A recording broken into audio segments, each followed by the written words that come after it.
and support begins in 3, 2, 1. Hi, everybody, and welcome back to Nurture and Support, a recommendation podcast sharing all the awesome since 2013. This is episode 116.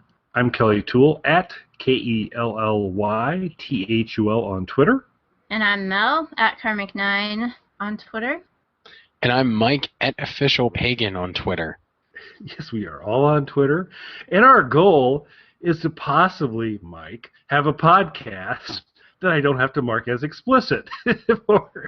Wait. What podcast did you have to mark as explicit because of me? Every frickin' squat cobbler we've gone through. That's not true. Episode 2 is not explicit. That's true. Okay. So one out of a couple, but that's true. And episode 3 was really Mel's fault because it was her recommendation. That's right. And that has been the problem, as we've established, is that Mel's a challenging force in here. Yes. All right. Well, it's awesome. So gang, what we're back at right now, the general plan, always subject to change, but in general, what we're looking to do is do a nurture and support twice a month and do a squat cobbler twice a month. So we're on the nurture and support cycle for this one, and it'll be a much happier, pleasant place than the darkness that is squat cobbler. I'll go ahead. We didn't do a lot of briefing before this podcast, but I'll go ahead and start. We'll maybe go me, Mike, and then Mel, and I will just get going right away with my recommendation. So our good friend Ashley, who joined us a while before, offered a really handy kind of work organization, list organization tool called Workflowy, and it's a really, really cool tool. But I'm here to recommend a better tool than Workflowy for this time. It's called Google Keep. It is available on Android, as you might expect for a Google device, but it's also available on iOS for those of you, Mel, who use an iOS device. Or as we like to think of them, the enemy. That's right, the dark ones. Yes, but they're so cool. Have I mentioned that whole Apple Pen thing on the iPad Pro? Are you sporting an iPad Pro these days? I am. I got the new 9.7. Pretty nifty. Oh. Pretty nifty, y'all. Well, we'll save it. Is this going to be tied to your recommendation a little bit or not? No, not at all. So, what do you use it for? Well, my iPad was getting older and was locking up and doing that really fun random restart thing, my other iPad. So I was looking at a new one anyway, and I liked the idea of the Apple Pen, but I didn't want to get the iPad Pro, the first version. And then they started talking about they were coming out. They had that press conference. They were coming out with a smaller one. I couldn't get it right then, but it ended up being given to me as a gift later. So Excellent. It was it's really cool. But I tried out that coloring app I had talked about with the Apple Pen, and it's all really pretty cool. The Apple Pen's pretty nifty. Responds to pressure and all that stuff. So if you were an artist type person, you would find this totally cool. But you can write. All of those note-taking apps that you can write in with an actual stylus work really well with the Apple Pen on an iPad Pro. The Apple Pen will not work with a normal iPad. You have to have the Pro version. So anyway, it's cool, but that's not my recommendation today. Yeah, my younger, less favorite daughter sits in the Apple world, and it's very, very artistic, so we'll have to probably explore that a little bit further. Like, I know the kid, like, you have favorite kids and stuff like that. Are you allowed to let them know which one's which, though? I provide weekly rankings and to clarify to them. And poor younger daughter is kind of ensconced in number 2 position because, well, she's blatantly honest and kind of points out the idiocy of dad. So she's kind of locked into number 2 for a long time. 'Cause older daughter's smart enough to go, yeah, he's stupid, but I'm not going to bring it to his attention. So, but let's talk about Google Keep. Google Keep is tremendously cool. One of the biggest things I use it for is with now both Squat Cobbler and Nurture and Support, keeping track of, hey, this would be a good recommendation, and then needing to kind of mark it down somewhere because memory is not so good anymore. Google Keep's outstanding for that. So I've got, it's basically an app. It's a note-taking app. You can create multiple notes. You can include images. You can record your voice. you can do it. So basically, it would be a parallel to Evernote. And there's a number of different articles out there that kind of compare and contrast the two. But it really is very, very simple to use. And the biggest thing that I have kind of struggled with is, and Workflowy was pretty awesome. So thank you, Ashley, for that recommendation. And I've been trying to use it, and I have used it for recommendations and other things in to-do lists. But I've really switched over to Google Keep because I've struggled mightily to find some sort of app. I'm not an organized guy, and anything that can help me out a little bit would be a good thing. And I've tried all the different things. I tried Workflowy, tried Evernote, I've tried a lot of different things. But Keep was working out incredibly well. So it's this idea of, hey, I need to start a grocery list. So you can fire off a grocery list, start to build that type of process through there, build a list of the different things you want. And then when you actually hit the grocery store and start going through, you can create it with check boxes for the list. And as you hit them, it drops them off the list. It keeps them down below as things you've checked off. But it just kind of, as you, okay, I've got the tomatoes, I've got this, I've got that. They drop off the list. So it's really easy, very, very low friction to kind of jump in and add a note. As you create the notes, you can color code them. So I have kind of anything podcast related as one set of colors, to-do lists as one set of colors, gift ideas for people another set of colors, and so you can kind of create it. And it's a tile-based environment, so when you go in, it's just all the notes are kind of set up in a tile. I do, with Jeans, we do the podcasts on the Walking, Talking comics, and we kind of cover the Walking Dead comics. And so I just have one note that lists the next episode that we're going to talk about, so I can go back in and make sure that I look at that. So it's a really simple interface, very low friction to kind of enter the information. You can build checklists. You can just build general lists. You can include video. You can record audio.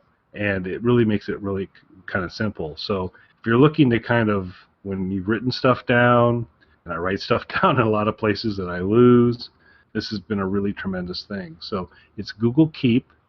It does work on iOS, and it basically has the same functionality on iOS as Android. There might be a couple subtleties here and there, but basically the same functionalities there. And you can create multiple lists. And so this, my primary use is recommendations for podcasts, to-do lists, other things I want to keep track of from there. Super simple to use. You can color code them. So it's very simple to kind of go through, and then it's a tiled environment. You can slide up and down through there. Very, very easy to use. So if you're in the market for something to keep track of lists and notes and those types of things, I think you should take a look at Google Keep, because being captain of the remarkably unorganized, this has helped me a little bit. In fact, it helped me tonight. As I said, what is my recommendation for tonight? And Google Keep was sitting right there at the top of my list of recommendations. So my recommendation for this week is Google Keep. Did you say that you could put pictures in, or was it just video and audio? It's video, audio, pictures, and also, I mentioned audio, but that idea of you can just hit record and just kind of do a quick audio note if you wanted to do some of those types of things. So it's kind of full multimedia from there. Okay. Yeah, I like the ones where you get to put a picture in, because sometimes I need to put a picture in and take notes off what the picture is supposed to mean. So I haven't used the drawing capability of it a whole lot yet, but it looks like there might be some times where that would be pretty handy. But what I really like is the simplicity of the interface, and Workflowy is really good too.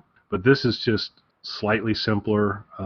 When you're lazy, it's like create a new list and do those types of things. And my battle against my lack of organization will continue, but this has helped a little bit. So I've got like a work to do, a home to do, the podcast stuff, the grocery list, the gift list, all that fun things. The ranking of the daughters, always good to have that on there. So it all works out real well. Cool. Mr. Mike, I believe we will put you up next for a recommendation. Thank you, sir. That was a really good recommendation. If I was organized enough to try and organize things, I would use that.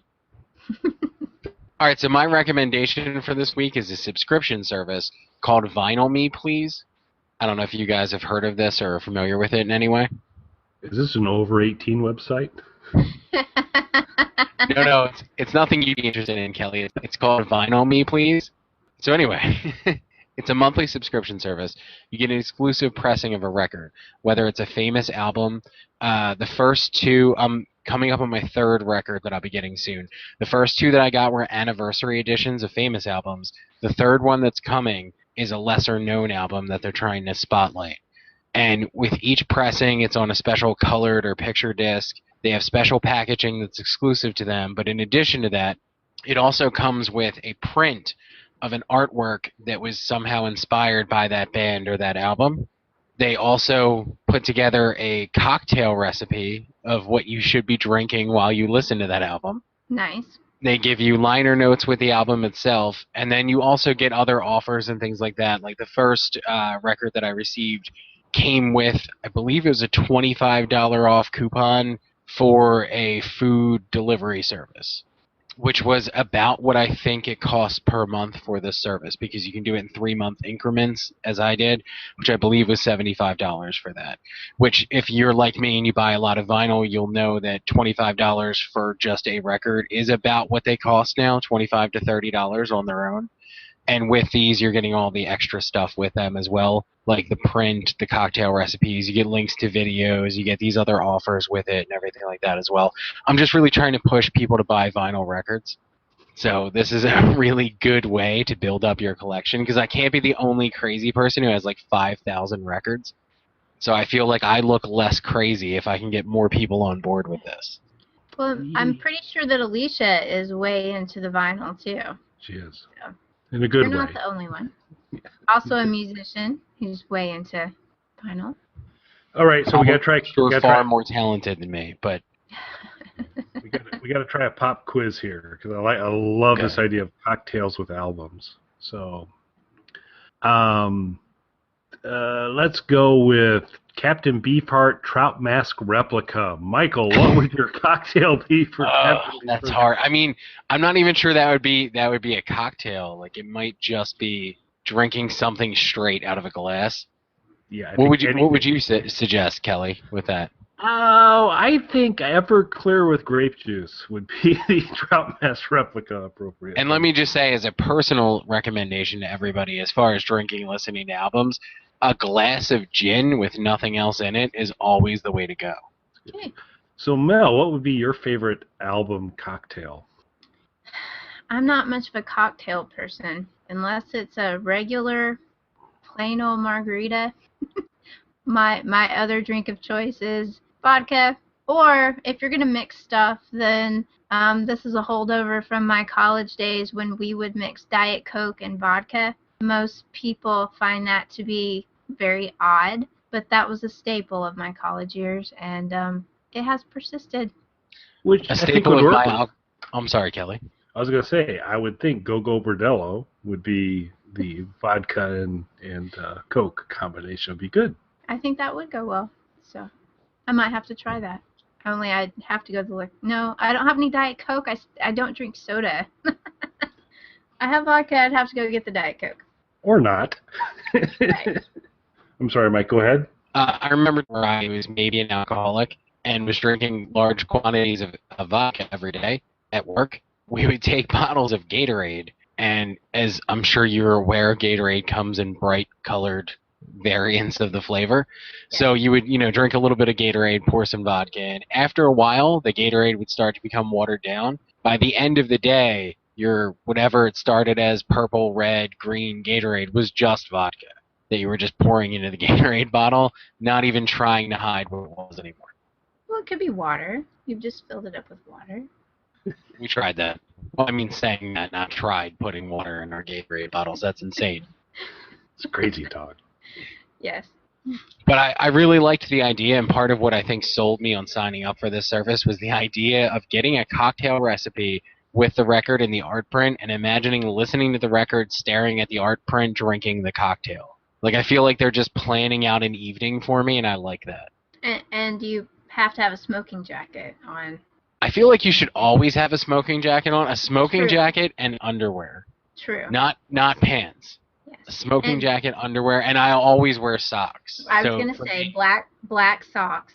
black socks. So that's Yes. just to set the scene for you. That's exactly how I experience the Vinyl Me Please deliveries every month to my home. Yes. Now everyone is going to run out and buy a smoking jacket and get a subscription to Vinyl Me, please. It's weird if you don't already own a smoking jacket and black socks. That's right. Yeah, and it's a shame, the Nurture and Support is an audio-only delivery because, hey, gang, Mel, Mike, and I are all in smoking jackets and black socks as we record this today. So, See, with me, though, you can't even tell I don't have a shirt on under it. Between the hair and the tattoos, it just looks like a weird Christmas sweater.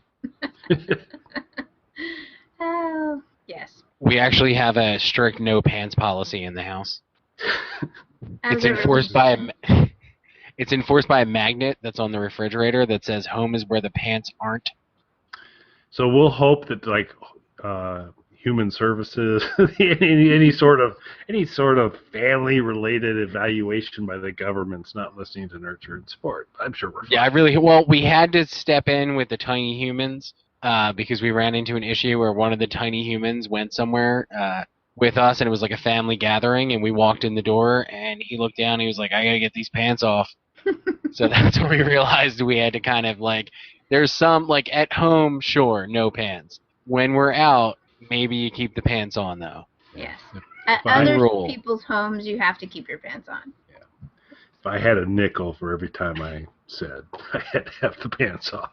To be fair, I undermined that entire policy that I had just created because then I took my pants off, so it was all for nothing. Yes. And pity the child. So, Mel, this is a remarkably strong lead into your recommendation. Okay. I have a book this week. I really, really loved this book. I think it came out in 2013, and I just finished it, so I was a little late on this one. It's by Joe Hill, who we've talked about a little bit before. I think when we were talking about Daniel Radcliffe, we mentioned Joe Hill. Joe Hill is a writer.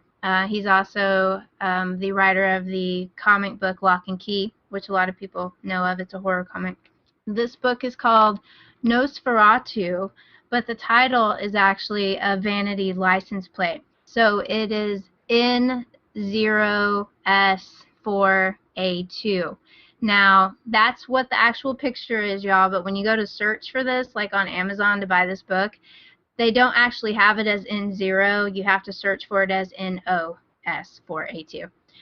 That irks me every time I look it up, but that's the way it is. So, Nosferatu, everyone knows what Nosferatu means. Nosferatu is another word for vampire. And this is the story of a young girl. It starts when this girl is pretty young. Her name is Victoria McQueen, and she has this special ability where she can find pretty much most anything. She gets up on her bicycle and she rides across the Shorterway Bridge, and it magically dumps her out wherever it is that the item that she's looking for is. It takes her basically anywhere that she is looking for. So the weird part of this is that she really doesn't have a lot of real distinct memories of doing all of these things. The human mind, it's excused as, we don't understand these things, and so it sort of blurs after the fact. She also gets these very bad headaches after she does these things, and so she grows up and reaches kind of her teenage years and really kind of forgets that she ever had this ability whatsoever. Well, there's a bad guy out there who has a very similar ability, only instead of using a bicycle and a bridge, he uses a vintage Rolls-Royce Wraith. And his name is Charlie Manx. And the license plate on this Wraith is Nosferatu, hence the title of the book.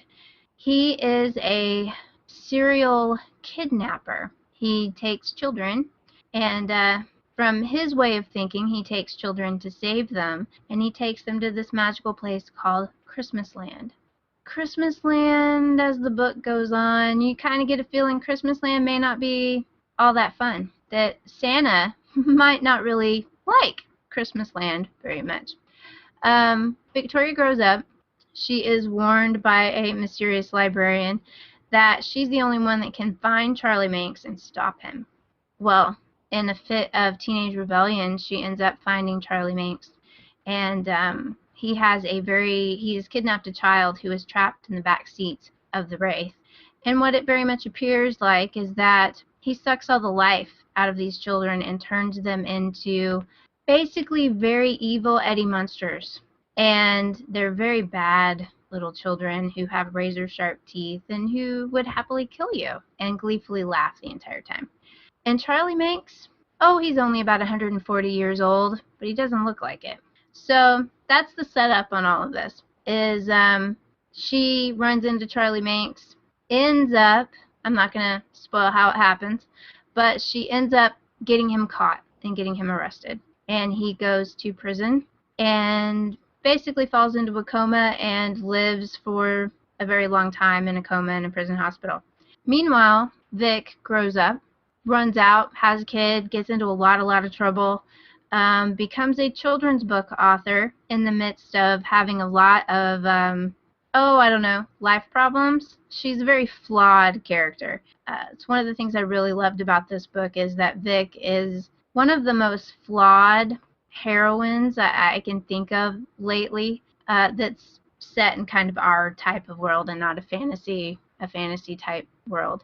But she's really very flawed. But that doesn't make her necessarily a bad person, even despite she's got a lot of problems with drug use. She's actually clinically crazy. She hears voices. The children from Christmasland call her on the phone.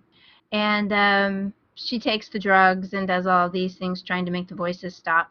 She ends up burning her house down because she puts all the phones in the house in the oven and tries to burn them up and ends up burning her house down. And she's locked away in an asylum and is kept away from her child. But we fast forward to later in her life. She's trying to clean her stuff up. And she's got her kid. And guess who wakes up from his coma? Charlie Manx. And he comes after her and her child. And so she has to try to rediscover the abilities that she forgot to save her child. So it's full of a lot of very interesting characters.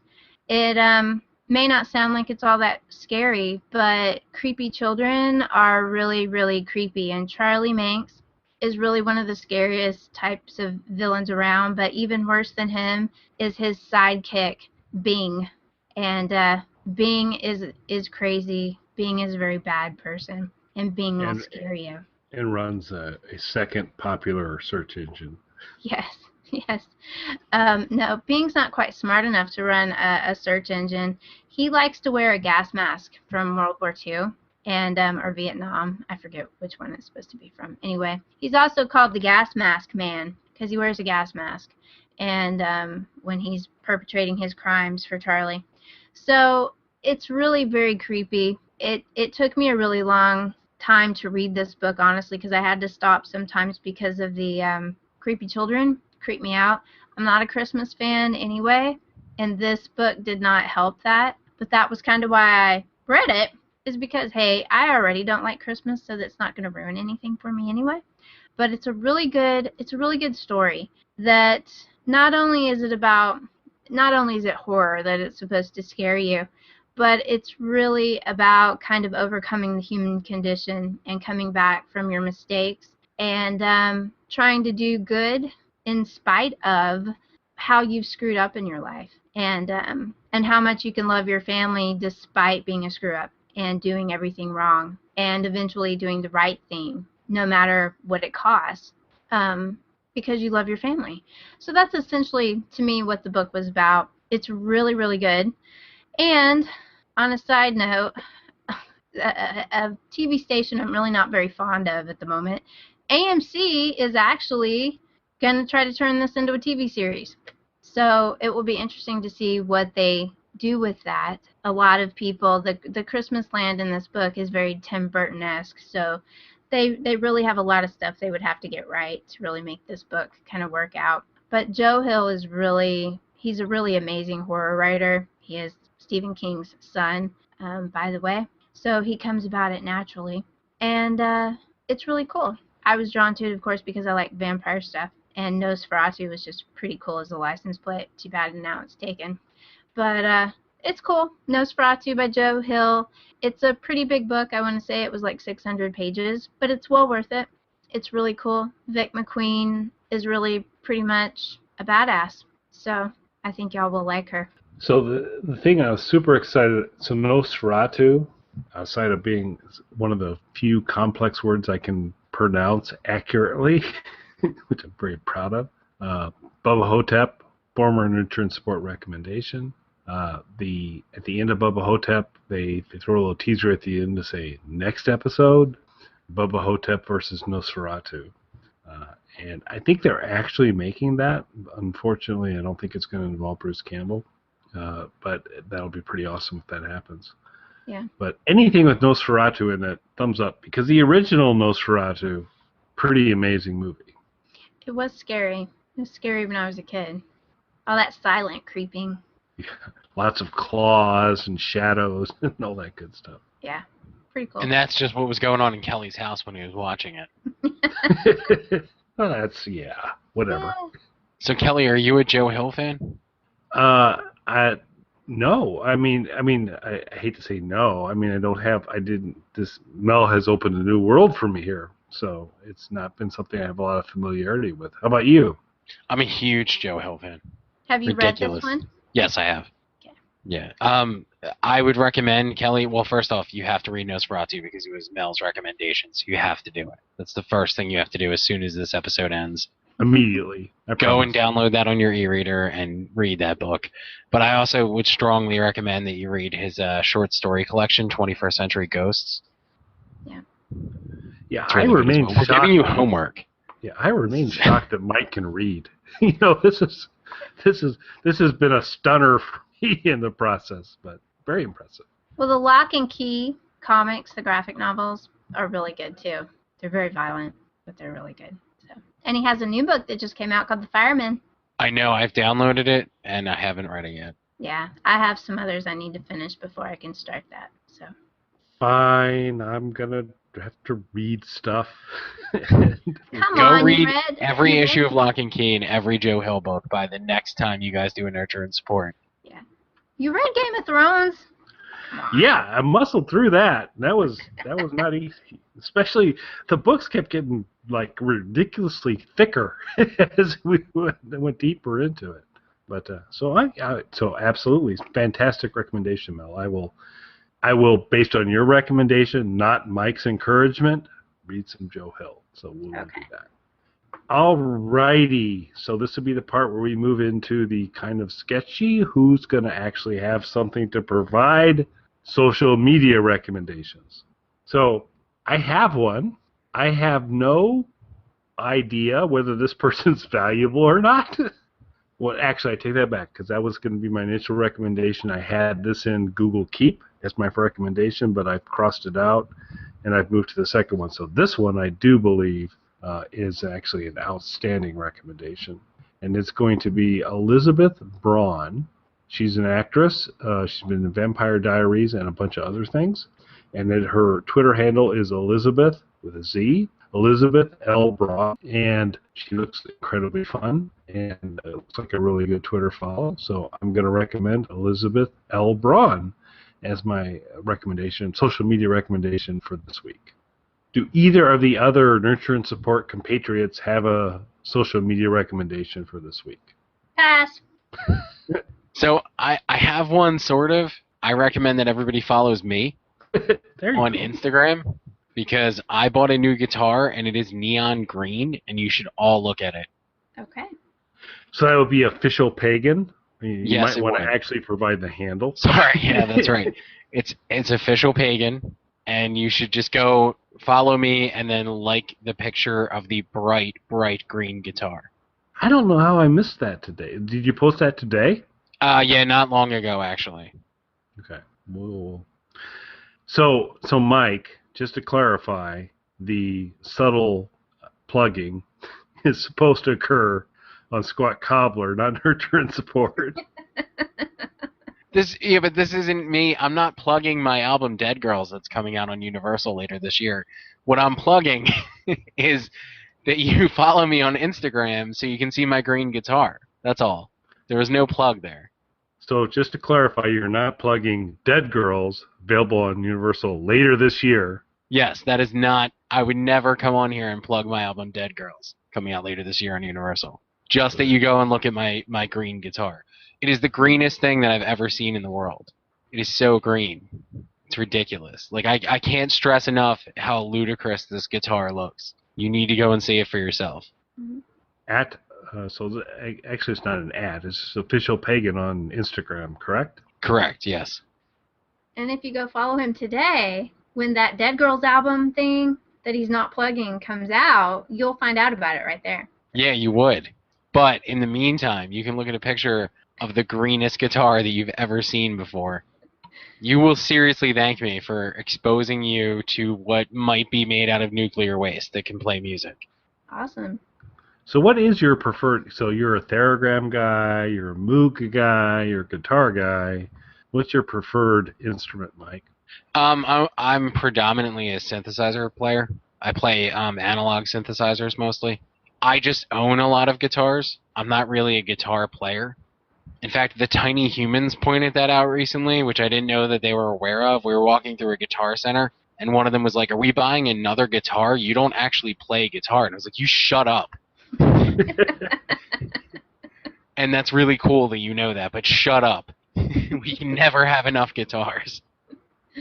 Oh. That'd be an awesome children book. You shut up. Kelly's children's book would be "This is why you're only the second favorite." Yes, right. And you're never going to break that glass ceiling to number 2, ever. But she's at peace with that, so that's a good thing. Maybe it should be like a coloring book, second best kid. Yeah. Well, gang, what a fun nurture and support this was indeed.